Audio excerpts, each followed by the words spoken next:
Halo Bapak Ibu guru hebat di mana saja berada, salam dan bahagia. Perkenalkan saya Elvis Fernando Tarantain SPD MPD, calon guru penggerak Angkatan 8 dari SMA Negeri 7 Tual Provinsi Maluku. Pada video kali ini, saya akan memaparkan aksi nyata modul 1.1 tentang penerapan filosofi pemikiran Ki Hajar Dewantara. Selamat menyaksikan. Sebelum saya mengikuti pendidikan guru penggerak pada modul 1.1, ada dua hal yang menjadi kelemahan saya. Yang pertama, saya belum memahami secara utuh tentang filosofi pendidikan Ki Hajar Dewantara. Dan yang kedua, saya belum mampu menerapkan pendidikan yang menuntun dalam proses pembelajaran. Namun setelah mempelajari modul 1.1 saat mengikuti pendidikan guru penggerak, saya merasakan beberapa hal. Yang pertama, saya sangat bersyukur dan bahagia karena wawasan saya semakin terbuka mengenai filosofi pendidikan Ki Hajar Dewantara. Yang kedua, saya menyadari kelemahan saya dalam proses pembelajaran yang belum sepenuhnya mengimplementasikan pemikiran Ki Hajar Dewantara. Yang ketiga, saya menemukan ide-ide cemerlang untuk menerapkan pendidikan yang menuntun anak ala Ki Hajar Dewantara. Proses perubahan yang terjadi di dalam diri saya selama mempelajari modul 1.1 memunculkan beberapa ide dan gagasan sebagai berikut. Yang pertama, saya merefleksikan kelemahan atau kekurangan saya selama proses pembelajaran yang telah saya lakukan sebelumnya. Yang kedua, saya mengubah model atau metode ataupun strategi pembelajaran yang telah saya lakukan di kelas. Yang ketiga, saya mulai mengubah cara pandang saya yang semula menganggap siswa sebagai objek pembelajaran menjadi subjek pembelajaran. Kemudian, saya mengimplementasikannya melalui aksi nyata di kelas pada materi lingkaran, komposisi fungsi, dan fungsi inverse. Materi-materi ini saya ajarkan dengan pembelajaran berdiferensiasi berbasis kemampuan, bakat, dan minat siswa melalui proyek mata pelajaran. Hal ini memiliki dampak yang sangat besar terhadap siswa, yaitu yang pertama, kemampuan dan minat siswa terhadap mata pelajaran matematika semakin meningkat.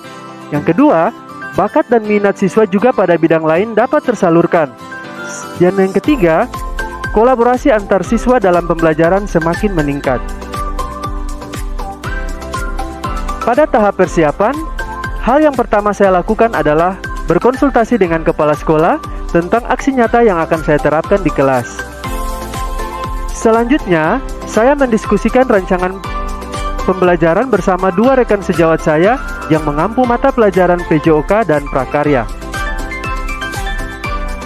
Setelah itu, saya menyusun rancangan pembelajaran yang telah disepakati bersama rekan sejawat yang tertuang dalam modul ajar yang akan saya gunakan dalam proses pembelajaran di kelas nanti.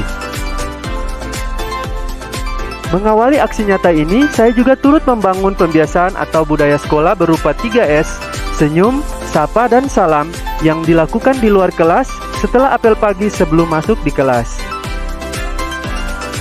Selanjutnya, saya menerapkan pembiasaan ataupun budaya sekolah di dalam kelas, yaitu berdoa menurut agama atau kepercayaan masing-masing siswa sebelum memulai pembelajaran dan setelah mengakhiri pembelajaran. Kegiatan awal di kelas dilakukan dengan menyusun kesepakatan belajar bersama siswa agar terciptanya kedisiplinan dalam belajar. Pada kegiatan pembelajaran, hal yang pertama saya lakukan adalah yang pertama, menyampaikan tujuan pembelajaran dan pemahaman bermakna, dan yang kedua, memberikan motivasi dan apersepsi. Kemudian, secara berkelompok, siswa mendiskusikan pemecahan masalah secara abstrak. Berikutnya, siswa mengamati dan menerapkan secara langsung materi pembelajaran di lapangan sesuai dengan bakat dan minat olahraga mereka. Selain bakat dan minat olahraga, siswa juga menerapkan materi pembelajaran dalam pembuatan produk makanan dan produk bahan daur ulang melalui kegiatan proyek mata pelajaran sesuai bakat dan minat mereka. Setelah mempelajari materi pembelajaran, saya melakukan asesmen formatif yang bertujuan untuk mengukur ketercapaian siswa terhadap tujuan pembelajaran. Asesmen tersebut dikerjakan secara berkelompok dan berupa soal tes yang dapat dipilih siswa sesuai dengan kemampuan mereka. Menurut saya proses pembelajaran yang dilakukan Pak Elvis dirancang dengan baik dan menarik. Karena Pak Elvis mengajak saya sebagai guru PJOK untuk berkolaborasi dan merancang pembelajaran yang berbasis pada bakat dan minat siswa. Saat proses pembelajaran, materi yang diajarkan Pak Elvis dilakukan dengan memberikan kesempatan kepada peserta didik untuk menyalurkan bakat dan minat olahraga mereka. Saya sebagai guru PJOK menilai bakat dan minat olahraga siswa, sedangkan Pak Elvis menilai konten dan materi yang diajarkan. Dan dari pembelajaran tersebut menunjukkan bahwa Pak Elvis sangat memperhatikan kodrat dari siswa. Saya mengenai pembelajaran yang dibawakan oleh Pak Elvis sangat asik. Gaya belajar yang dibawakan oleh Pak Elvis bukan itu saja yang hanya duduk dan mendengarkan materi. Namun kita juga bisa dapat bermain sambil belajar sehingga tidak bosan. Pembelajaran diberikan oleh Pak Elvis. Karena apa? Karena pada proses pembelajarannya terdapat game, terdapat diskusi kelompok, terdapat praktek, dan yang lebih menarik lagi yaitu proyek. Terima kasih telah menyimak video ini sampai akhir. Sampai jumpa di video berikutnya. Salam dan bahagia.